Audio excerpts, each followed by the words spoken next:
La troisième intervenante, après ces deux premières brillantes conférences, la troisième intervenante est Valérie Bugeaud, juriste, qui va nous parler des banques internationales contre les États, un sujet qui nous concerne tous. Bonjour à tous, merci donc d'être venus pour cette matinée de conférence. C'est difficile de passer après Marion et Virginie. Néanmoins, je voulais faire une petite remarque liminaire avant de commencer mon exposé sur davantage la monnaie d'ailleurs que les banques internationales.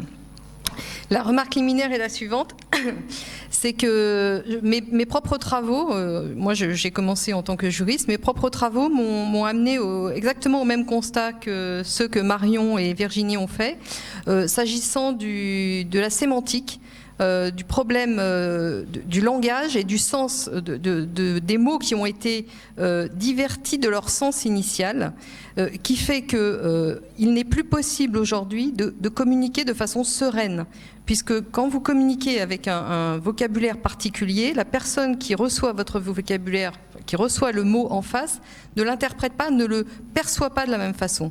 Donc on est dans un problème fondamental de sens. Et deuxièmement, la deuxième remarque qui correspond parfaitement au continuum de ce que Marion et Virginie ont dit, c'est l'ordre naturel. En effet, les institutions auxquelles nous avons affaire aujourd'hui et qui ont une histoire, ces institutions-là sont, à côté du langage perverti, aussi une perversion de l'ordre naturel du regroupement humain. Parce que vous allez voir, j'en parlerai tout à l'heure, mais en particulier savoir ce qu'est la notion de politique et d'État. Et d'État, la politique autant que l'État ont été tout à fait pervertis de leur sens initial. Alors pour commencer sur cette question monétaire, je voulais commencer par dire qu'une analyse de la question monétaire permet très rapidement d'atteindre la question essentielle de la souveraineté, et celle-ci est liée à la notion d'État. Et ce à quoi nous avons assisté les 300 dernières années, ça peut même remonter un peu avant, c'est à une privatisation de la monnaie. Et cette privatisation de la monnaie est la cause première de la perte de souveraineté de l'État, car celui qui finance est toujours en position de force par rapport à celui qui reçoit, qui a besoin d'être financé. Cause première de cette dégradation politique, la privatisation de la monnaie n'est néanmoins pas la seule cause, de la déchéance étatique, qui répond à une chaîne de causalité, elle-même de nature institutionnelle. Donc, je vous propose de distinguer les deux étapes essentielles de la privatisation de la monnaie avant de considérer pourquoi et comment cette privatisation a pris le contrôle du phénomène politique. Alors, si l'État a peu à peu perdu toute consistance politique, c'est essentiellement dû à l'accaparement par les orfèvres, qui étaient à la fois des banquiers et des commerçants, des richesses au niveau national, puis international. Cet accaparement s'est fait à la faveur de deux phénomènes. Le premier, c'est l'installation progressive d'une confusion dans la compréhension même du phénomène monétaire. Et le deuxième élément, c'est l'instauration du concept de banque centrale, qui a permis aux banquiers privés de contrôler de façon centralisée les masses monétaires en circulation. Alors, la distorsion dans la compréhension du phénomène monétaire est due à une confusion, sinon créée, du moins entretenue par les banquiers commerciants, entre l'institution monétaire et le vecteur de la monnaie, étant précisé que le vecteur de la monnaie peut être matériel ou immatériel, peut être dématérialisé également. Alors que la monnaie a été conçue comme une institution politique chargée de favoriser la circulation des biens et services, sa conception a peu à peu dérivé en une conception purement matérialiste, consistant à assimiler la fonction monétaire à son vecteur matériel. Le vecteur matériel de la monnaie a été historiquement l'or et l'argent. Cette confusion a été réalisée à la faveur de la conjonction de la pratique quotidienne des orfèvres, qui, je l'ai dit, étaient à la fois banquiers et commerçants, et de l'intervention de la papauté, qui historiquement s'est prononcée contre le droit de seigneuriage des princes et pour une assimilation de la valeur de la monnaie à son poids de métal précieux. Il s'agissait de faire passer l'idée selon laquelle la monnaie était par nature indépendante du pouvoir politique. Cette conception a perduré dans le temps et a eu des effets secondaires qui ont été néfastes. Initialement prévus pour limiter le pouvoir des princes, les effets ont été bien au-delà.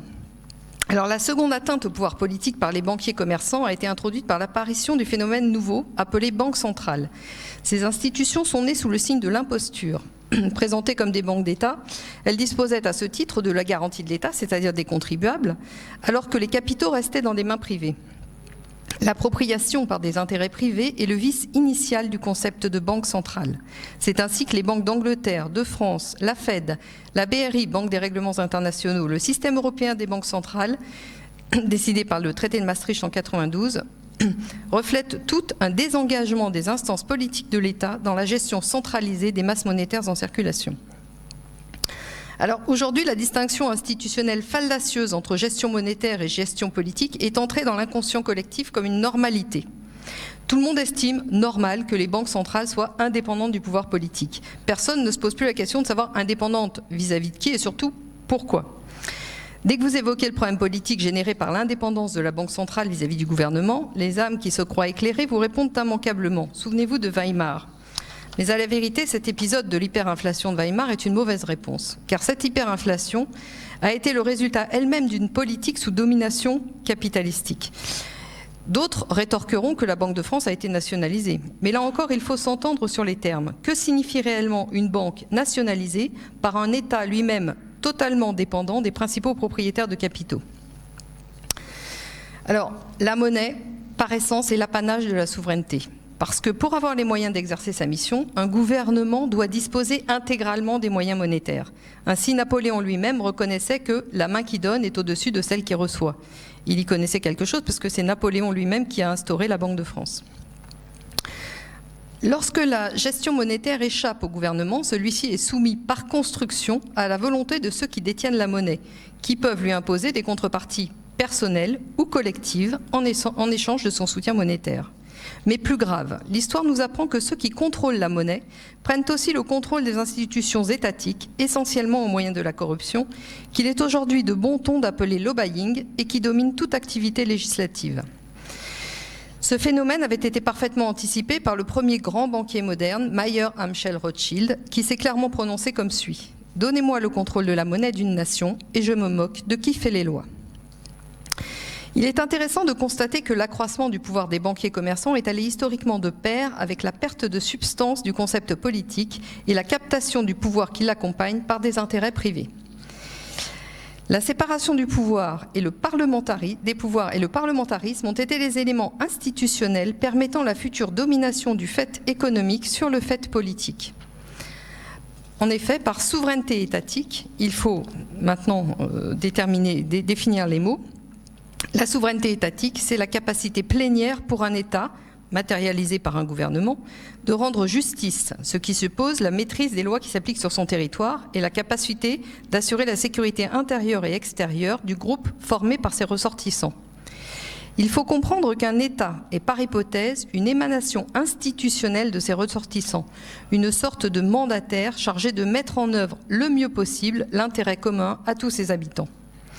Ainsi conçus, les représentants de l'État sont responsables, c'est-à-dire qu'ils peuvent être sanctionnés s'ils sont pris en grave défaut, c'est-à-dire essentiellement s'il est avéré qu'ils n'ont pas mis en œuvre l'intérêt commun des ressortissants, mais ont au contraire privilégié certains intérêts particuliers de façon plus ou moins systématique.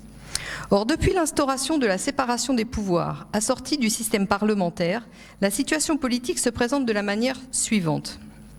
Le gouvernement est formellement dépourvu de toute autorité politique, car le principe de séparation des pouvoirs lui a officiellement retiré les attributs législatifs et judiciaires. Il est par ailleurs dépourvu de toute capacité décisionnelle de long terme qui appartient structurellement aux partis politiques et aux hauts fonctionnaires inamovibles.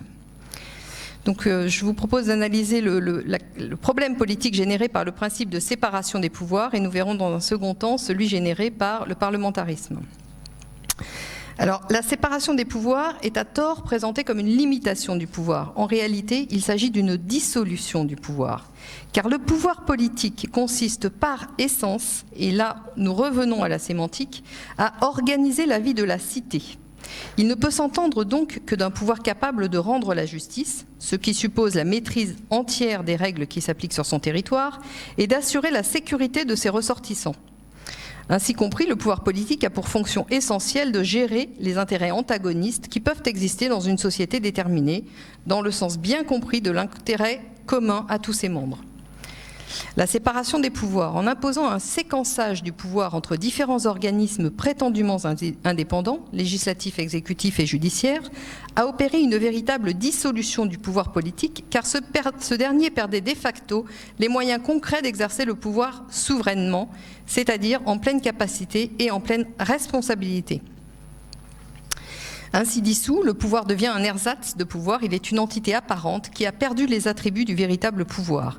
L'État a perdu, dans les faits, toute autorité sur ses décisions. Puisque le pouvoir réel n'est plus conforme au pouvoir apparent, il n'y a donc plus moyen pour les populations vivant sous son joug de l'atteindre réellement et de le sanctionner. La séparation des pouvoirs a ainsi été le principal artisan de la disparition du lien juridique entre pouvoir et responsabilité. Nous retrouvons ici la méthodologie de l'asymétrie, qui est clairement utilisée de tout temps par les banquiers pour atteindre leur résultat, qui est la prise du pouvoir total. C'est précisément par l'organisation de l'asymétrie entre la détention d'informations que les principaux banquiers ont fait leur richesse. C'est également par la mise en place de l'asymétrie entre pouvoir et responsabilité, autrement dit par la mise en place d'une dichotomie entre pouvoir apparent et pouvoir réel, qu'ils ont assuré leur impunité politique. La nature ayant horreur du vide, la dissolution institutionnellement programmée du pouvoir politique réel s'est accompagnée de l'émergence dans l'ombre d'un autre pouvoir, c'est-à-dire d'un autre acteur ayant la capacité de décider pour tous, le pouvoir économique, celui dont disposent les principaux détenteurs de capitaux. Maintenant, je vous propose d'analyser le problème politique généré par le régime représentatif qui est le régime parlementaire. Donc l'institution du régime parlementaire a pour conséquence directe que le gouvernement, devenu pouvoir exécutif, ainsi que le pouvoir dit législatif, sont en réalité dépendants des partis politiques. Or, les partis politiques ne sont réellement responsables que devant les instances qui les financent, les apporteurs de capitaux, qui feront fonctionner la machine à élection. Au surplus, l'alternance permanente des partis politiques au pouvoir, liée au système dit représentatif, est par essence incompatible avec la pérennité du pouvoir politique nécessitée par des prises de décision de long terme, voire très long terme. Ces dernières sont donc captées par les hauts fonctionnaires inamovibles et formatées dans des écoles de pouvoir. S'agissant du pouvoir de faire les lois, il faut comprendre que la mise en œuvre concrète du pouvoir législatif par un organisme dédié, le Parlement, est à plus d'un titre une imposture. D'une part, un État n'a nul besoin d'un organisme dont la seule fonction est de créer des lois. L'existence même d'une telle institution est le gage sur le long terme d'une profusion de textes qui fatalement générera une insécurité juridique endémique, nuisible aux ressortissants de l'État. D'autre part, la démocratie dite représentative mise en œuvre par l'intermédiaire d'un Parlement est l'antithèse exacte du principe démocratique. En effet, les élus du peuple se voient accorder à chaque élection un blanc-seing total leur permettant de voter sur tout type de sujet, de n'importe quelle façon. Il n'existe aucun contrôle populaire a posteriori, à l'exception du tout ou rien, consistant à ne pas reconduire l'élu à la prochaine élection. Or justement, apparaît ici une seconde supercherie, celle consistant à laisser croire que le peuple vote pour l'élu de son choix. Rien n'est plus faux. Les élus sont proposés à l'élection par des partis politiques et les électeurs n'ont d'autre choix au niveau national que de voter pour des candidats présélectionnés. On en a eu l'expérience avec la dernière élection du président de la République. C'est justement à cette occasion, enfin on en a des exemples tout le temps à vrai dire, mais là c'était particulièrement flagrant. C'est justement à cette occasion qu'apparaît le véritable pouvoir, celui que les partis politiques respectent, le pouvoir de l'argent qui permet aux dits partis, qui sont les armes de conquête du pouvoir politique formel, de financer les perpétuelles élections qui les maintiendront au pouvoir. Par le blanc-seing général donné à des représentants sans aucun contrôle politique a priori et sans aucun contrôle technique a posteriori, le parlementarisme d'origine anglaise n'est structurellement pas de nature à assurer que la prise de décision politique sera conforme au bien commun, c'est-à-dire à l'intérêt commun, le plus petit dénominateur commun des ressortissants de l'État. En revanche, le parlementarisme dit représentatif est parfaitement adapté à la captation du pouvoir politique par la caste des dominants économiques. Le régime parlementaire de type représentatif a, via l'institution des partis politiques, pour effet direct de faire prévaloir l'intérêt privé sur l'intérêt commun. Autrement dit, contrairement à la définition politique de l'État et de la politique, le parlementarisme a pour effet de confier la gestion politique d'un territoire au pouvoir économique, lequel a pour seul objectif d'assurer la prééminence de ses propres intérêts. L'État, capté par des intérêts privés, est substantiellement inapte à mettre en œuvre le principe d'autodétermination interne des peuples, alors pourtant que ce principe a été proclamé par les instances internationales sur l'initiative des pays occidentaux autoproclamés démocratiques. Il faut ici se rappeler que les États ayant produit ce principe avaient eux-mêmes perdu toute consistance politique réelle. Ce principe d'autodétermination des peuples, qui suppose une autodétermination interne et externe, est reconnu comme un principe fondamental du droit international.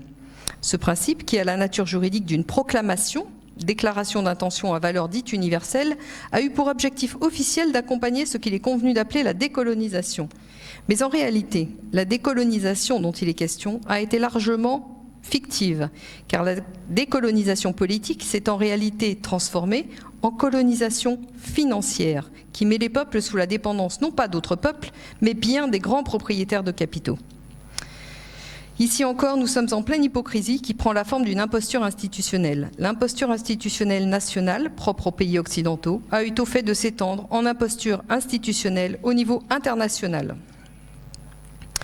En conclusion, les démocraties occidentales sont en réalité des impostures institutionnelles fondées sur l'irresponsabilité des décideurs réels, garantissant une impunité totale aux tireurs de ficelles, les tenanciers du pouvoir économique.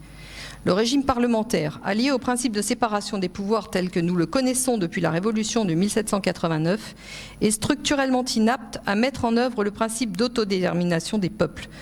Ajoutons à des fins d'exhaustivité qu'une constitution n'est en aucune façon une garantie démocratique. Tout au contraire, en ce qu'elle est l'apanage incontournable de la séparation des pouvoirs, la présence d'une constitution est au contraire le signe de la dépendance du pouvoir politique apparent au pouvoir économique caché, mais bien réel. Pour bien comprendre l'imposture universelle sous laquelle nous vivons, il faut absolument, impérativement, revenir aux fondamentaux de l'organisation sociale. Nous ne comprenons aujourd'hui l'État et l'institution politique que comme des rouages indépendants organisés autour de la fameuse séparation des pouvoirs et reliés entre eux par une constitution. La Constitution est ainsi l'indispensable compagnon de la séparation des pouvoirs, de la même façon que les partis politiques sont les inséparables compagnons du principe parlementaire, lui-même issu de la séparation des pouvoirs. Or, cette présentation du phénomène politique, unanimement décrit comme démocratique, est tout sauf fallacieuse. Ainsi compris, le pouvoir politique échoit désormais en catimini aux tenanciers du pouvoir économique. Alors que le pouvoir politique apparent ne rend réellement de compte qu'à ses créanciers, il devient en réalité politiquement irresponsable devant ses ressortissants. Au surplus, les mauvaises décisions politiques de long terme, prises à un moment donné, ne peuvent plus être sanctionnées puisque les instances apparentes qui les ont prises ont depuis longtemps été remplacées. La vacance de la responsabilité politique n'a pas été comblée par une responsabilité des détenteurs du fait économique, puisque ce pouvoir bien réel reste néanmoins caché. Les détenteurs du pouvoir économique, qui sont l'autorité politique réelle, n'endossent aucune responsabilité politique. Nous assistons donc à une augmentation du pouvoir dévolu à des instances cachées, ainsi qu'à une disparition de la responsabilité politique afférente au pouvoir. Voilà précisément où se situe le niveau de démocratie de nos régimes politiques. L'imposture politique sert de paravent à la concentration des pouvoirs et à l'irresponsabilité politique érigée en principe de gouvernement. Aujourd'hui, en raison du fait que les tenants du système économique, c'est-à-dire les principaux propriétaires de capitaux, ont pris le contrôle des institutions étatiques autant que des institutions internationales, on assiste à une complète subversion de l'État, lequel est devenu le mandataire du fait économique, c'est-à-dire des intérêts privés des principaux propriétaires de capitaux. Aussi, il faut bien comprendre que l'État tel qu'il est devenu n'est plus un État souverain et que la forme apparente d'État n'est pas sous-tendue par une quelconque réalité politique. En matière d'État, nous sommes dans un ordre sémantique purement formel, c'est-à-dire dépourvu de tout sens et dans l'organisation d'images ne correspondant pas à la réalité. Une telle organisation politique est au contraire à l'exact opposé de la mise en œuvre du principe démocratique et du droit à l'autodétermination des peuples. Par extension, les institutions politiques de tous les pays ayant suivi le même processus institutionnel, séparation des pouvoirs et régime parlementaire, ne sont structurellement pas aptes à respecter le droit des peuples à disposer d'eux-mêmes, qui est pourtant l'essence du principe démocratique. Le retour d'un véritable pouvoir politique s'accompagne d'une réorganisation institutionnelle de l'État et ne nécessite pas de constitution, puisqu'il n'y a aucune utilité à organiser les relations entre des entités politiques distinctes, celles-ci étant à nouveau réunies en un pouvoir politique réel. Le pouvoir politique s'entend d'un pouvoir responsable de son mandat consistant à protéger l'intérêt commun à tous ses membres. Le pouvoir politique est responsable de son mandat et le mandat, c'est protéger l'intérêt commun à tous ses membres. L'État a historiquement et conceptuellement une seule fonction politique, celle de faire respecter le plus petit dénominateur commun à tous ses membres. Ce respect de l'intérêt commun ramène l'État à sa juste valeur, celle de faire respecter un ordre naturel.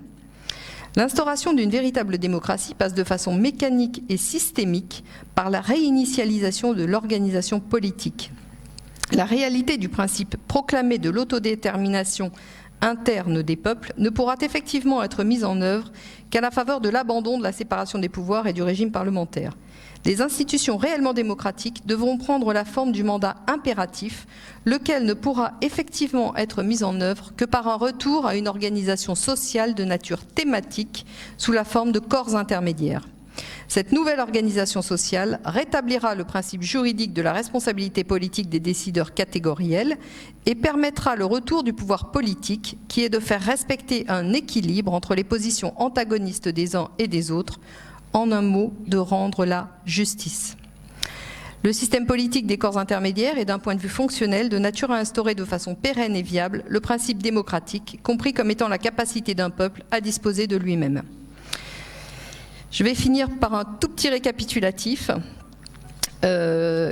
qui consiste à expliquer que la confiscation du pouvoir monétaire par les banquiers a eu pour conséquence une érosion progressive du pouvoir politique. Cette érosion s'est faite par strates successives, les premières d'entre elles ayant été l'organisation politique des États autour des concepts frauduleux de séparation des pouvoirs et de régime parlementaire. Ces modifications institutionnelles actées, la voie a été libérée pour le lobbying, c'est-à-dire la confiscation du pouvoir législatif par les principaux détenteurs de capitaux. Les banquiers ont ainsi été à l'origine du développement du système des capitaux autour de l'organisation de leur anonymat qui a lui-même permis l'accaparement des biens tangibles. Il faut bien comprendre que l'anonymat des capitaux a été le moyen institutionnel utilisé par ces principaux détenteurs pour accaparer en toute discrétion les biens matériels tangibles. Un tel niveau de concentration des richesses a été à la fois la cause et la conséquence de l'accentuation de la dégradation du concept politique d'État, c'est-à-dire de la perte de substance de ce dernier. Je vous remercie.